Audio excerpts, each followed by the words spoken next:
Okay, so Stanley Kunitz. A few summers ago on Cape Cod, a whale floundered on the beach. A 63-foot finback whale. When the tide went out, I approached him. He was lying there in monstrous desolation, making the most terrifying noises, rumbling, groaning. I put my hands on his flanks, and I could feel the life inside of him. And while I was standing there, suddenly he opened his eyes. It was big, a big, red, cold eye, and it was staring directly at me. A shudder of recognition passed between us. Then the eye closed forever. I've been thinking about whales ever since. Journal entry of Stanley Kunitz, the Wellfleet whale. The reference is written in 1981, that was my birthday, and first read at Harvard that year as the Phi Beta Kappa poem. The actual beaching of the whale in the Wellfleet harbor occurred September 12, 1966. Kunitz note, Wellfleet is on Cape Cod, Massachusetts. So this was like, I could read more about the whale, or I could read about his life, because this is like an autobiography about him. But let me read this about the whale, I guess. You have your languages too, an eerie melody of clicks and hoots and trills, location notes and love calls, whistles and grunts. Occasionally it's like furniture being smashed, or the creaking of a mossy door, sounds that all melt into a liquid, song with endless variations, as if to compensate for the vast loneliness of the sea. Sometimes a disembodied voice breaks in as if from distant reefs, and it's as much as one can bear. To listen to its long, mournful cry, a sorrow without name, both more and less than human, it drags across the ear like a record running down.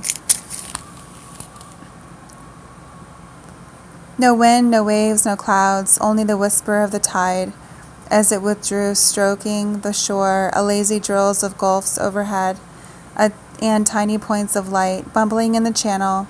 It was the tag end of summer from the harbor's mouth. You coated into sight, flashing news of your advent, the crescents of your dorsal fin,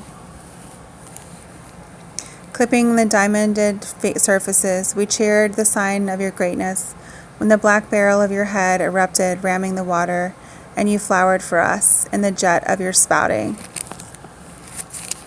All afternoon you swam tirelessly around the bay with such an easy motion, the slightest downbeat of your tail, an almost imperceptible undulation of your flippers. You seemed like something poured, not driven. You seemed to marry grace with power. And when you bounded into the air, slapping your flukes, we thrilled to look upon pure energy incarnate as nobility of form. You seemed to ask of us not sympathy or love or understanding, but awe and wonder. The night we watched you swimming in the moon, your back was molten silver. We guessed your silent passage by the phosphorescence in your wake. At dawn we found you stranded on the rocks. There came a boy and a man, and yet another man running, and two schoolgirls in yellow halters, and a housewife beckoned with curlers, and whole families in beach buggies and assorting yelping dogs. The tide was almost out. We could walk around you as you heaved deeper into the shawl, crushed by your own weight, collapsing into yourself, your flippers and your flukes quivering, your blowhole spasmodically bumbling, roaring in the pit of your gaping mouth. You bared your fringework of baleen, a thicket of horned bristles. When the curator of mammals arrived from Boston to take samples of your blood, you were already oozing from below. Somebody had carved his initials in your flank. Hunters of souvenirs had peeled off strips of your skin, a membrane thin as paper. You were blistered and crackled by the sun. The gulls had been pecking at you. The sound you made was a hoarse and fitful bleating, what drew us like a magnet to your dying. You made a bond between us, the keepers of the nightfall watch, who gathered in a round ring. You oozed in a bonfire light. Toward dawn we shared with you your hour of desolation, the huge lingering passion of your unearthly outcry, as you swung your blind head toward us and laboriously opened a bloodshot glistening eye in which we swam with terror and recognition. Voyager, chief of pelagic world, you brought with you the myth of another country, dimly remembered, where flying reptiles lumbered over the steaming marshes and trumpeting thunder lizards wallowed in the reeds. While empires rose and fell on land, your nation breasted the open main, rocked in the consoling rhythm of the tides, which ancestors first plunged head down through zones of colored twilight to score the bottom of the dark. You ranged the North Atlantic track from Port of Spain to Baffin Bay. Pelagic. It's 3. Living or occurring in the open ocean. From Port of Spain to Baffin Bay, edging between the ice floes.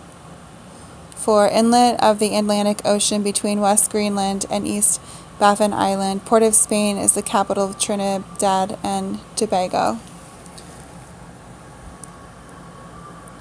Though the fat of summer, lobtailing, beaching, sounding, grazing in the pastures of the sea, on krill, reverence small marine crustaceans that are the principal food of baleen whales. Rich or orange plankton, crackling with life. Your prowl down the continental shelf, guided by the sun and stars and the taste of alluvial silt from sediments deposited by flowing waters. On your way southward to the warm lagoons, the Tropic of Desire, where the lovers lie belly to belly in the rub and nuzzle of their sporting, and you turned, like a god in exile, out of your wide primeval element, delivered to the mercy of time, master of the whale roads, let the white wings of the gulls spread out their cover. You have become like us, disgraced and mortal.